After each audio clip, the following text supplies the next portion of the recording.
Hello, I'm Mrs. Charity. Welcome to the Glorious Heritage Overview of Catholic Church History. Discover the amazing story of the Church together as a family as you color and paste your way through the timeline and printables, which you can find on our website. And now, let's move into our topic for today. Hello, I'm Mr. Charity, and welcome to the Glorious Heritage Catholic History video series. Today's topic is number 136, the Spoliation of the Papal States. If you look on your timeline and summary question sheets, you'll notice that we are in the blue time period, which we have called Taken Away. If you don't have a timeline or summary question sheets, you can find them on our website. Today's topic isn't a very important one, but if I had to guess, you probably have never heard it before.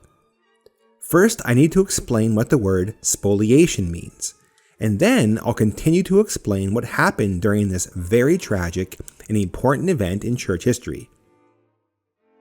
The word spoliation means to take something away from somebody illegally or unethically. Basically, spoliation is just another word for stealing.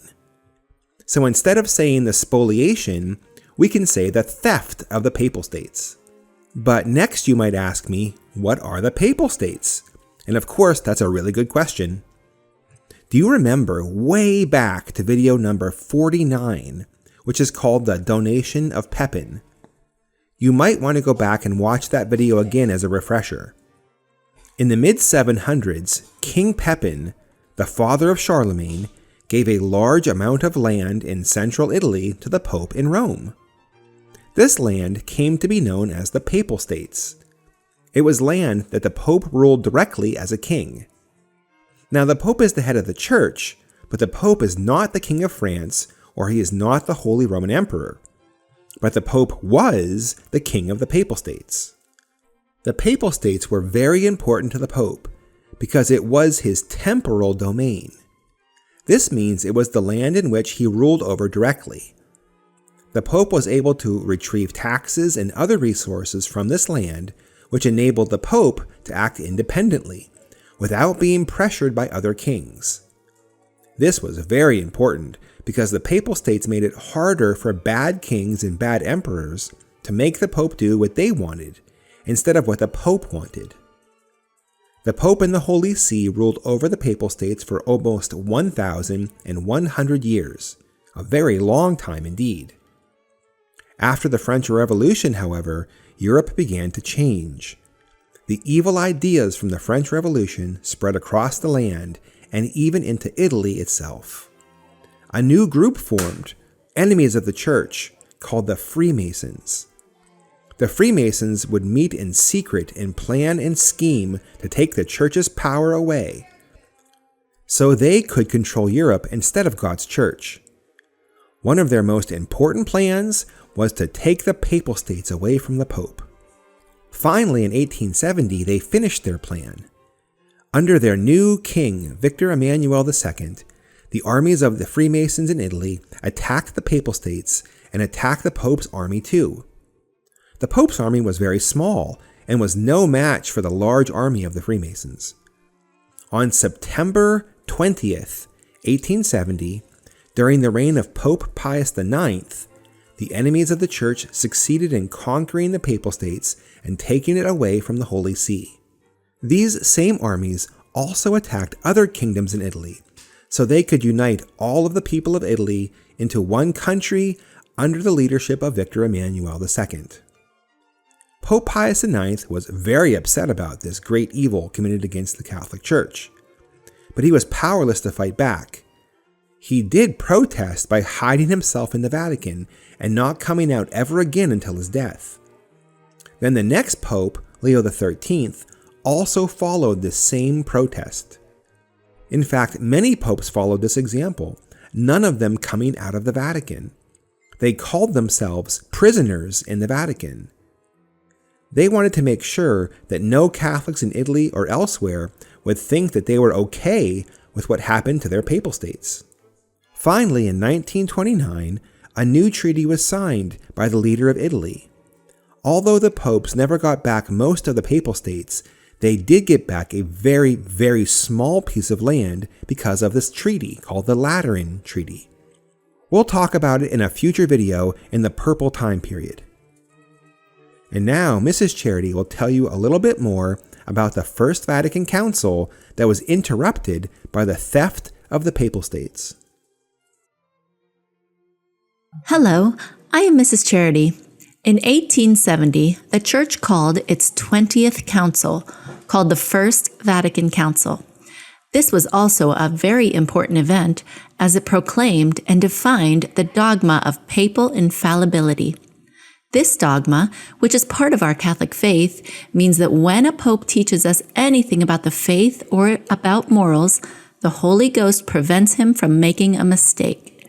The word infallible means incapable of making a mistake. It is so good that God gives the popes the grace of infallibility because it means we can always trust their teachings. Welcome back. I want to tell you a story about an Italian Catholic who is very sad of the theft of the Papal States, and he's particularly sad about how they celebrate it as a good thing in Italy. As I strolled through the bustling streets of Rome, my heart was sad. Every major city in Italy bears the same scar. A street named Via 20 Settembre, or in English, Street of September 20th. Today I found myself standing at the corner of one such street, the name glaring back down at me from the signpost. Why must we celebrate such an evil day? I muttered under my breath, feeling the weight of history pressing down on me. September 20th, 1870, the day that the enemies of the Catholic Church stormed the walls of Rome and seized the Papal States from our beloved Pope Pius IX. It was a day of great loss for the Church, a day when the temporal power of the papacy was stripped away, leaving a wound that still ached in the hearts of devout Catholics like myself. I continued my walk, the cobblestones beneath my feet echoing the footsteps of countless others who had walked this path before me.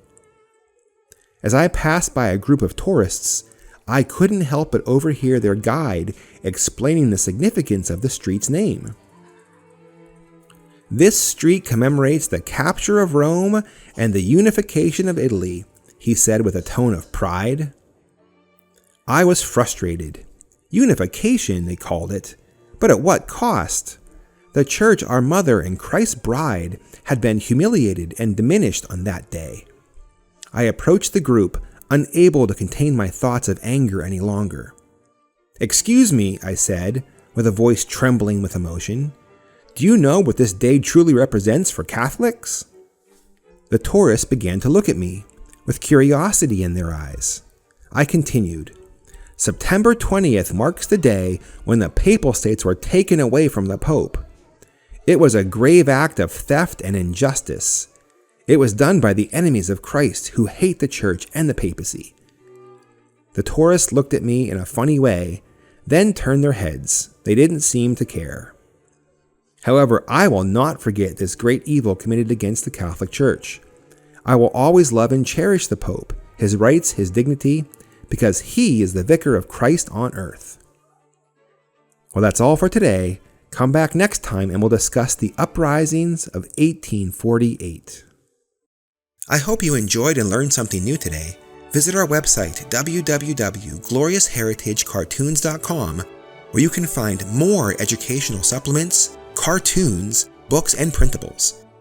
You can also follow us on YouTube, Facebook, and Instagram to get notified of our latest updates and videos. And if you like our work and want to support us, you can make a donation on our website or on Patreon. We really appreciate your generosity and kindness. Please don't forget to like, comment, share, and subscribe to our channel, and see you next time.